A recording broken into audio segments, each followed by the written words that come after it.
शादी की बहुत बहुत मुबारक हो मृत्युंजय। वैसे सजावट बहुत खूबसूरत लग रही है। वाकई इस शादी के चर्चे तो आने वाले कई सालों तक पूरे शहर में होते रहेंगे। होने भी चाहिए सीएम साहब, सबको पता चले कि मृत्युंजय सारंग का स्टेटस क्या है। वैसे भी ये किसी मामूली इंसान की शादी नहीं है, मृत्युंजय सारंग और उसकी इकलौती बहन मीरा सारंग की शादी है। सारंग परिवार की इज्जत का सवाल है तो तैयारी बेहतर से बेहतरीन होनी ही थी। सीएम साहब मृत्युंजय को बधाई देकर वहां से दूसरे गेस्ट की ओर चले गए और मृत्युंजय घमंड से अपना सर ऊंचा उठाकर पूरे घर और शादी की तैयारी को देख रहा था। मृत्युंजय सारंग मुंबई का एक जाना माना बिजनेस टायकून, जिसका नाम बिजनेस की दुनिया में बहुत ही अदब और सम्मान के साथ लिया जाता है, जिसके पास पैसे और दौलत की कोई कमी नहीं है। कमी है तो प्यार, अपनेपन और भरोसे की, जिसकी शायद मृत्युंजय को जरूरत ही नहीं। आज मृत्युंजय की शादी उसके बिजनेस पार्टनर कुबेर सोनवानी की बेटी शनाया सोनवानी से होनी है। ये एक शादी कम और बिजनेस डील ज्यादा थी, जबकि मृत्युंजय की इकलौती बहन मीरा सारंग की शादी कुबेर सोनवानी के बेटे विद्युत सोनवानी से होनी है। मृत्युंजय तैयारी को देखने में लगा था और मेहमानों की वाहवाही बटोर रहा था, तभी एक आदमी भागते हुए उसके पास आया और उसके कानों में कुछ बोलकर वहां से चला गया। उस आदमी के जाते ही मृत्युंजय के चेहरे का घमंड भी कुछ ही पल में गायब हो गया। वो उस आदमी के पीछे पीछे सारंग विला के अंदर चला आया। ऊपर के फ्लोर पर मृत्युंजय 2 कमरों के पास आकर रुका।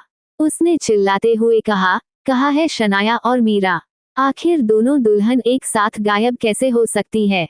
जल्दी जाओ और सारे एग्जिट क्लोज कर दो, कोई भी इस विला से बाहर नहीं जाना चाहिए। राघव, जल्दी जाकर सीसीटीवी फुटेज निकालो, मुझे दिखाओ कि कौन कौन मीरा और शनाया से मिलने उनके कमरे में गया था। घर का हर एक कोना छान मारो, बिना मेरी इजाजत के इस विला से एक परिंदा भी बाहर नहीं जा सकता। शनाया और मीरा यहीं कहीं होगी। राघव, मृत्युंजय का पर्सनल असिस्टेंट, उसका हुक्म पाते ही तुरंत भाग के गया और एक आईपैड लेकर वापस आया। उसने वो आईपैड मृत्युंजय के हाथों में थमा दिया और कहा, सर ये देखिए, ये वो लड़की है जो आखिरी बार मीरा मैम के कमरे में गई थी और उसके बाद मीरा मैम का कोई अता पता नहीं है। लेकिन चौंकाने वाली बात ये है कि वो लड़की अकेली ही इस कमरे में गई थी और अकेली ही बाहर निकली, मीरा मैम उसके साथ नहीं थी। मृत्युंजय आग उगलती नजरों से राघव को घूर रहा था। उसने तुरंत आईपैड अपने हाथों में लिया और उसमें चल रही वीडियो फुटेज को देखने लगा। जैसे ही मृत्युंजय की नजर उस लड़की पर गई जो मीरा के कमरे में जा रही थी, उसकी आंखें गुस्से से लाल हो गई। उस फुटेज में साफ साफ दिख रहा था एक लड़की चोरी छुपे दबे पांव मीरा के कमरे की तरफ आगे बढ़ रही थी।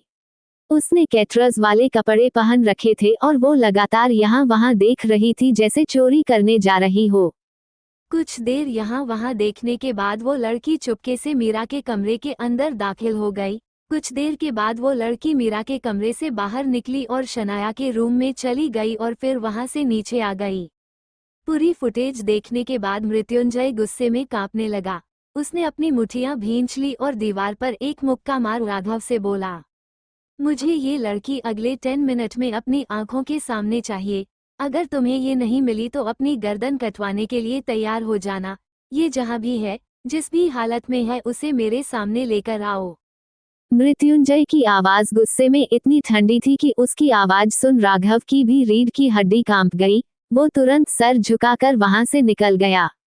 वहीं राघव के जाते ही मृत्युंजय ने गुस्से में फिर एक बार वहां पर पड़े एक वास को उठाकर जमीन पर पटक दिया और उसके टुकड़े टुकड़े कर दिए।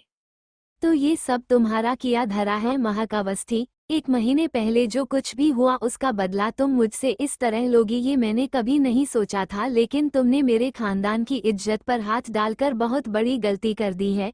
अब मैं तुम्हें बताऊंगा कि बदला कैसे लिया जाता है।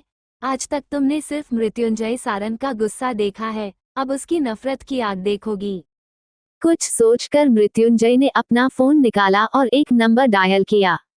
जैसे ही कॉल कनेक्ट हुआ उसने कहा, मीरा और शनाया दोनों ही अपने कमरे से गायब है।